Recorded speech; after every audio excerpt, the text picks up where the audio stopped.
আসসালামু আলাইকুম ওয়া রাহমাতুল্লাহ। মৃত্যু পর্যন্ত, নবুয়াতের আগেও মাসুম, পরেও মাসুম। জোরে কোন সুবহানাল্লাহ। কথা ক্লিয়ার হয়ে গেছে না? কথা ক্লিয়ার হয়েছে না? কোন নবীর কোন গুনাহ নাই। নবীরা মিথ্যা বলেন না, নবীরা শঠতামি করেন না, প্রবঞ্চনা করেন না, প্রতারণা করেন না। এদিক থেকে তারা হলেন সুপার কোয়ালিটির মানুষ। কি মানুষ? সুপার কোয়ালিটি, শ্রেষ্ঠ মানুষ। পৃথিবীর শ্রেষ্ঠ মানুষ কারা? আল্লাহর নবীরা। আমার বন্ধুগণ, নবীরা হচ্ছেন মানুষ। এই দিক থেকে মানুষ, আমরাও খাই তারাও খান। এই জন্য কাফেররা বলতো মা লিহাজার রাসূল, এ কি আশ্চর্য ধরনের রসুল, বাজারে যায় আমাদের মতো খানাফিনা করে, আমাদের মতো বিয়ে শাদী করে, কি আশ্চর্য ধরনের রসুল। ওরা আশ্চর্য হয়ে যেত। ওরা মনে করত যে রসুল যিনি হবেন তিনি আবার এভাবে বাজারে যাবেন কেন, খাবেন কেন, তিনি একটা অতি মানব ধরনের হবেন, অতি মানব ধরনের তারা চিন্তা করত। আসলে আল্লাহ পাক মানুষের জন্য নবী, মানুষকেই নবী বানিয়ে সব চাইতে বড় ihsan করেছেন। কোন সুবহানাল্লাহ। আল্লাহ পাক কোরআনে কারীমের মধ্যে বলেন, এই পৃথিবীতে যদি ফেরেশতা বাস করত, মানুষ বাস না করে, কুল লাউ কানা ফিল আরদি মালাইকাতুন ইয়ামশুনা মুতমাইন্নিনা লানাজ্জালনা আলাইহিম মিনাস সামাই মালাকার রাসূলা।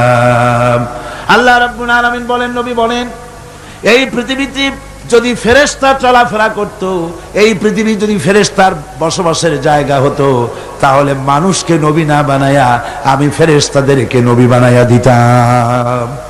যেহেতু পৃথিবীতে বাস করে মানুষ, কাজী নবীও পাঠাইছি মানুষ। কথা কন না কেন? নবীও কি?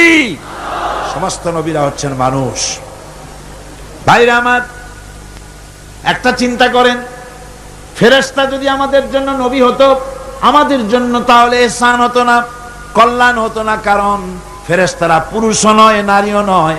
ফেরেশতাদের বউ নাই, বিবি নাই, বাল বাচ্চা নাই, তাদের কিছুই নাই, বাড়ি নাই, ঘর নাই, মোষ নাই, গরু নাই, কল নাই, কারখানা নাই, ক্ষেত নাই, খামার নাই, নির্বাচন নাই, ভোট নাই, তত্ত্বাবধায়ক সরকার নিয়ে কোনো মাথা ঘামানো নাই। এই ধরনের ফেরেশতা যদি মানুষের নবী হতো, মানুষের সমস্যার সমাধান কি তারা করতে পারতো নাকি? কন জোরে বলেন, পারতো? আরে বাবা, স্বামী স্ত্রীতে ঝগড়া লাগে কেন? তা ফেরেশতাই বুঝবি কি? তার তো নিজেরই বউ নাই, নিজে পুরুষই না। ফেরেশতা কোনো কলের মালিক নয়, কোনো কারখানার মালিক নয়। শ্রমিকরা মালিকের চামড়া খুলে নেব আমরা, এই যে স্লোগান দিল, এখন সমস্যার সমাধান কেমনে হবে? ফেরেশতাই কি সমস্যার সমাধান করবে? পারবে করতে? জমিনের আইল ঠেলাঠেলি হচ্ছে, মারামারি হচ্ছে, যুদ্ধ হয়, বিগ্রহ হয়, এগুলি ফেরেশতা কেমনে সমাধান করবে? আমাদের দেশে যে বর্তমান রাজনৈতিক সংকট হয়েছে, এই সংকট ফেরেশতাদের যদি দিয়ে দেওয়া হয়, ফেরেশতারা শুধু কাঁদবে আর বলবে, আল্লাহ এই বিপদে আমাদের কেন ফেলালে? মানুষের সমস্যা বোঝে মানুষের সমস্যা কে বোঝে? সেই জন্য আল্লাহ রাব্বুল আলামিন মানুষের জন্য নবী, মানুষকে নবী বানিয়ে গোটা বিশ্ববাসীর উপর আল্লাহ পাক ihsan করেছেন। সুবহানাল্লাহ। জোরে কোন আলহামদুলিল্লাহ। ভাইরা আমার, নবীরা হচ্ছেন পৃথিবীর শ্রেষ্ঠ মানুষ। তাদের মতো শ্রেষ্ঠ মানুষ আর পৃথিবীতে নাই। তারা নিজের থেকে কোনো কথা বলেন না, তারা কথা বলেন আল্লাহর কথা। জোরে বলেন, কার কথা? নবীও মানুষ, আমরাও মানুষ। পার্থক্য আমি আপনাদের বুঝাই দিলাম। পার্থক্য হলো, দুনিয়ার সব মানুষ মিথ্যা বলতে পারে, গুনাহ করতে পারে, সব রকমের কাজ করতে পারে, কিন্তু নবীরা কোনো গুনাহ করেন না। জোরে কোন সুবহানাল্লাহ। এখানেই পার্থক্য। আর নবীরা যা বলেন আল্লাহর কথা বলেন। কার কথা বলেন? আল্লাহ পাক বলছেন, আমার নবী, ওয়ামা ইয়ানতিকু আনিল হাওয়া ইন হুয়া ইল্লা ওয়াহিয়ুন ইউহা। নবী আমার নিজের নফসকে অনুসরণ করে, নিজের প্রবৃত্তিকে অনুসরণ করে কোনো কথা বলেন না। নবী যা বলেন সব আমার কথা বলেন, আমি যা বলতে বলি তাই বলেন। নবী যদি আমার থেকে আমি বলি নাই এমন কোন কথা যদি তিনি আমার নামে কোরআন শরীফের ভিতরে যদি ঢুকাই দিতেন, তাহলে কি করতাম শোনো, ফালাউ তাকাওয়ালা আলাইনা বা'দাল লাকাবিল লাখাযনা মিনহু বিল ইয়ামিন। যদি আমার নবী কোন কথা নিজের থেকে বানিয়ে কোরআনে কারীমের ভিতরে যদি ঢুকাই দিতেন, তাহলে আমি আমার নবীর ডান হাতকে চেপে ধরতাম আর নবীর কণ্ঠ নালীকে আমি আল্লাহ কেটে ফেলে দিতাম। নবীর গলার এই কণ্ঠ নালীটা কেটে ফেলে দিতাম। আমার নবী আমি যা বলেছি সেটাই তিনি বলেছেন, নিজের থেকে কোনো কথা বানান নাই। জোরে কান সুবহানাল্লাহ। এই নবীদের কে বানান? জোরে কান না, কে বানান নবীদেরকে? আল্লাহ পাক নবী বানান।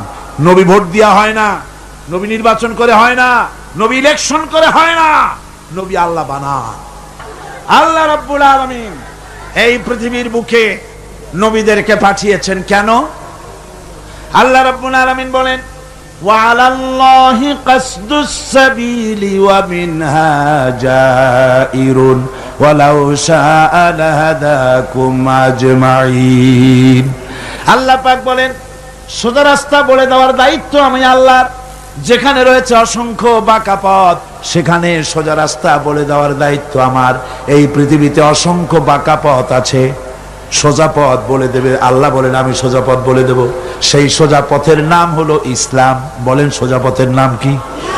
সবাই বলেন সোজা পথের নাম কি? সোজা পথ হলো ইসলাম। আর যত পথ আছে সব বাঁকা। ধর্মনিরপেক্ষতাবাদের পথ বাঁকা, সমাজতন্ত্রের পথ বাঁকা, পুঁজিবাদের পথ বাঁকা, জাতীয়তাবাদের পথ বাঁকা। সোজা রাস্তার নাম হলো ইসলাম। সোজা রাস্তার নাম কি? ইসলাম। এই ইসলামের রাস্তাকে দেখাবার জন্য আল্লাহ রাব্বুল আলামিন অসংখ্য পয়গম্বর দুনিয়ায় পাঠিয়েছেন আর নবীদেরকে নিজের পক্ষ থেকে হেদায়েত দিয়েছেন। নবীরা নিজের থেকে কোনো কথা বলেন নাই, নবীদেরকে আল্লাহ পাক বানিয়েছেন। যে নবীর কথা আমি আজকে বলতে চাই আপনাদের সামনে, আমার আলোচনার মূল চারটা পয়েন্ট ছেড়ে দিয়ে নবুয়তের পয়েন্টকে নিয়ে এসেছি। যে কারণে সেটা হলো নবী মুহাম্মদ রাসূলুল্লাহ সাল্লাল্লাহু আলাইহি সাল্লামের কথা আজকে বলবো প্রাণ ভরে ইনশাআল্লাহ। আমার হুজুরের কথা বলবো আজকে। আজকে রাত হলো সেই রাত যে রাতে এই ধুলির ধরা থেকে আল্লাহ পাক তার হাবিবকে আরশে আজিমে নিয়ে গিয়েছিলেন। সুবহানাল্লাহ, সিল্লাকান সুবহানাল্লাহ। এই পৃথিবীর মানুষগুলিকে উদ্ধার করার জন্য আল্লাহ নবীদের পাঠিয়েছেন। মানুষ তো আল্লাহ বানাইছেন, এ মানুষের স্রষ্টা কে? বলেন না কে? এই মানুষগুলো যেন পথ হারাইয়া না যায়, অন্ধকারের ভেতরে তারা যেন দাঁত মুখ না ভাঙ্গি, কোন মুসিবতে যেন মানুষ না পড়ে, চলার জন্য আল্লাহ পাক নূর দিয়া দিলেন, আলো দিয়া দিলেন। আল্লাহ পাক বলেন, قد جاءكم من الله نور وكتاب مبين। আমি আল্লাহর পক্ষ থেকে তোমাদের জন্য এসেছে আলো। এই নূর কি? হুজুর। এই নূর হচ্ছেন হুজুর মুহাম্মদ সাল্লাল্লাহু আলাইহি ওয়াসাল্লামকে আল্লাহ পাক নূর বলতেছেন। সুবহানাল্লাহ। হুজুর হলেন নূর। قد جاءكم من الله نور। আমি আল্লাহর পক্ষ থেকে তোমাদের জন্য নূর এসেছে। আর দিয়েছি একখানা কিতাব। কি দিলাম? কিতাব দিয়েছি। নূর দিলাম, এমন নূর দিয়েছি। কোরআনে কারীমের মধ্যে আল্লাহ রাব্বুল আলামিন হুজুর কি সিরাজাম মুনীরা বললেন। প্রদীপ্ত উজ্জ্বল একটা প্রদীপের সঙ্গে তুলনা করলেন। সূর্যের সাথে নয়, চাঁদের সাথে নয়, তারার সাথে নয়, হুজুরকে তুলনা করলেন একটা প্রদীপের সাথে, চেরাগের সাথে। তার মানে হলো সূর্যের আলো যত বেশি হোক, সূর্য কিয়ামত পর্যন্ত যদি চেষ্টা চালায়, নতুন আর একটা ছোট্ট সূর্যের জন্ম দিতে পারবে না। চাঁদ যত সুন্দর তার আলো হোক না কেন, কিয়ামত পর্যন্ত যদি চেষ্টা চালায়, ছোট্ট আর একটা চাঁদের জন্ম দিতে পারবে না। কথা ঠিক কিনা কন? কিন্তু আপনি চিন্তা করেন, এই চট্টগ্রামে প্যারেড ময়দানের কাছে কারো বাড়িতে একটা মোমবাতিতে আলো জ্বলতেছে, সারা চিটাগংয়ে আর কোথাও আলো নাই। চট্টগ্রামের মানুষগুলি তারা জানলো প্যারেড ময়দানের কোন একটা বাড়িতে একটু আলো আছে। সবাই যার যার চেরাগ নিয়ে ছুটলো আপনার বাড়ি থেকে আলো নেবে। আপনি কি ভয়ের চোটে আলো নিয়ে পলায় যাবেন নাকি? তারা সবাই মিলে যদি আপনার চেরাগ থেকে আলো নেয়, আলো কি কমে যাবে নাকি? আগুন কি কমে যাবে নাকি? সারা বাংলাদেশের মানুষ যদি ওই একটা চেরাগ থেকে আলো নেয়, তাতে কি আলো কমবে নাকি? সারা পৃথিবীর মানুষ যদি নেয়, তাও কি কমবে নাকি? আল্লাহ রাব্বুল আলামিন বলেন, হাবিব আপনাকে আমি জ্ঞানের আলো বানায় দিলাম পৃথিবীর বুকে, কিয়ামত পর্যন্ত এই আলো বিকিরণ হবে, এই আলোতে কম পড়বে না। জোরে বলেন সুবহানাল্লাহ। জ্ঞানের আলো, কিসের আলো? ওহির জ্ঞান। সেই জ্ঞান কোন জ্ঞান? ওহির জ্ঞান। আল্লাহ পাক নবীকে নূর বানালেন, নূর বানিয়ে পাঠিয়ে দিলেন তাকে। এই দুনিয়ার বুকে নবীদেরকে জ্ঞান দিয়েছেন আল্লাহ সুবহানাহু ওয়া তাআলা। জ্ঞান দিলেন কে? আল্লাহ পাক। সাধারণ নেতা আর নবীরাও নেতা। পার্থক্য হলো সাধারণ নেতারা তারা কথা বলে নিজস্ব মন মস্তিষ্ক দিয়ে, আর নবীরা কথা বলেন আল্লাহর কথা। নবীরা কার কথা বলেন? আল্লাহ পাকের কথা বলেন। আর সাধারণ যত নেতা আছে এ সবাই কথা বলে যাদের নিজস্ব মন মস্তিষ্ক প্রসূত কথা।